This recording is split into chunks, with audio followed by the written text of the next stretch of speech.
வணக்கம் நண்பர்களே. நமக்கு உடல்நிலை சரியில்லாத பொழுது நாம் மருத்துவமனைக்கு சென்று மருத்துவரை பார்க்கும் பொழுது அவர் நம்மிடத்தில் அதிகமான புரோட்டீன் எடுத்துக்கொள்ளுங்கள், அதுதான் உடலுக்கு நல்லது என்று கொள்வார். அப்படி என்னத்தான் இருக்கிறது புரோட்டீனை பற்றி பார்ப்போம். மருத்துவர் எப்போது பார்த்தாலும் நம்மை அதிகமாக புரோட்டீன் எடுத்துக்கொள்ளுங்கள் என்று சொல்லுவார்.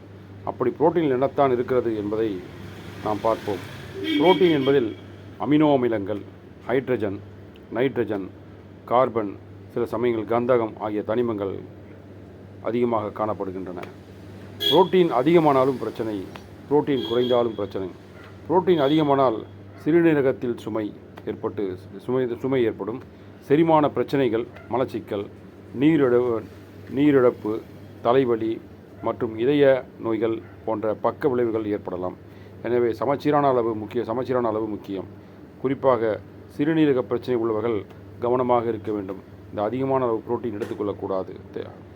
உடலுடைய புரதத்தினுடைய அளவு குறைந்தால் என்னவாகும்?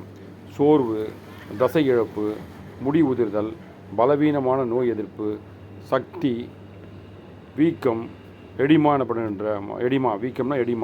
மற்றும் வறண்ட சருமம் போன்ற பல உடல்நல பிரச்சனைகள் ஏற்படும்.